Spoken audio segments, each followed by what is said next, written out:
I want to know where the name Bronze Radio Return actually came from.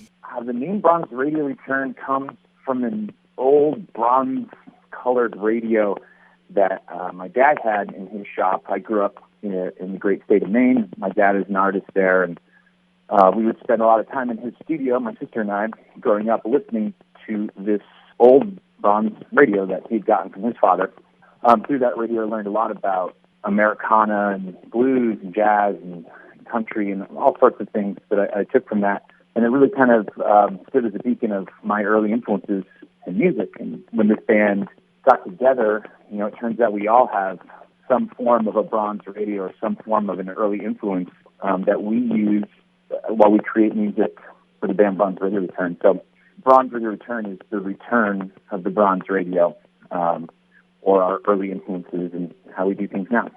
That's so cool. So we're going to be debuting Only Temporary next week on Mix 94.9. What's the story behind that song? Boy, that tune, I guess, has a few different meanings.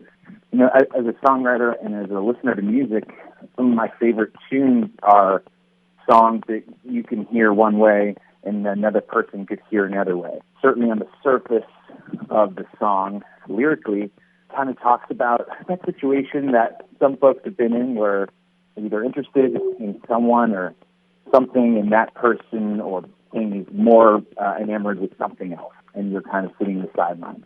I've also looked at it in the way of maybe it's from the perspective of being a true fan of something.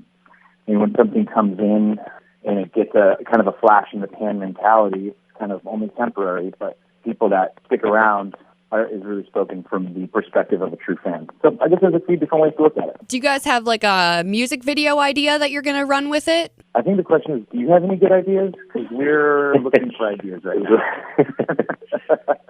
No, we've got some stuff in the works. We have a few ideas that we're tossing around with. Our deadline for finishing this is soon. So we've got a couple fresh ideas, and this is always that part of the process where we've got a lot of ideas and cooks in the kitchen, and it's time to make one dish now, which would be the video. So I was checking out your guys' website. You have a few East Coast tour dates set up. Do you have any plans to add more dates this summer or maybe in the fall? Yeah, we generally do a couple lengthier tours a year, usually in the spring and the fall. So the fall should stack up for us pretty soon. As for the summer, we're kind of focusing on getting this new single off the ground and rolling. And, with that, I'm sure some more dates will come in. But we also did just wrap up a really heavy first part of the year of touring. We just did about 5 weeks in the U.S., and then we just did about 3.5 weeks in Europe. We're home and just kind of doing a few spot dates here and there in the meantime until things get rolling with the new single. So your guys' song Further On was featured on the movie St. Vincent and like the soundtrack for it as well. How'd that all come about?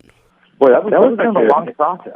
Yeah, that was a very long process. We had heard about the movie probably a year and a half before it actually came out, and they had started talking about putting the song in it. And something happened, we don't know exactly what, but the release of the movie got delayed by like 8 or 9 months. And then there was the chance that it wasn't going to get used. And next thing you know, they were asking to use it for the promotional trailers. And then about a couple months later than that, they say they actually want to put it in the movie as well. It was just kind of this really drawn-out process, but it ultimately ended up being a really great thing for the band. I don't know, Chris, what do you have to say? Totally honored to have a song playing in the background while Bill Murray dances. It was just cool to see. We went and saw it together as a band, and it was awesome. It was really cool. You guys posted on Instagram you were working on some new stuff on Cinco de Mayo, and you were calling it Cinco de Mixo. Can I get any spoilers on that? Wow, someone's done the research here. That's pretty good. I think we can spill the beans on this one at this point. So we're mixing some stuff for a live release that we're going to put out here soon. We don't have a date yet, but we're going to be putting out some songs from a show we did in Brooklyn, and then there may also be an unreleased studio track or two that could fall on this release as well. So then I asked my Mix Insiders if they had any questions for you, and another question they had for you guys, if you could write a song with anyone, who would it be and why? Whoa. Ryan Adams, because he's awesome. I got a few names in my head. It would be really fun to write a tune with the band Vampire Weekend. They just do some really cool stuff and have such a unique approach to how they put a song together. I think that would be really fun. Okay, and then the last question that they had for you was, what is your favorite place to play a show at? That's a tricky one. I mean, love playing in our hometown of Hartford, Connecticut. We got to mention that. But also, New York City has become certainly one of our favorite places. But I think, at least for me personally, a place like San Francisco has become another favorite. Always fun to get out there. Cool. Well, thank you so much for talking with me today, guys. I really appreciate it, and I'm so excited to debut Only Temporary next week. Oh, my gosh. Thank you so much for your support and taking the time today, and hopefully we come visit you soon. Yeah, definitely. Make a stop in Minnesota. We'd love to have you here. All right. Great. Have a great day, guys. Thank you so much. Take care. Thanks a lot.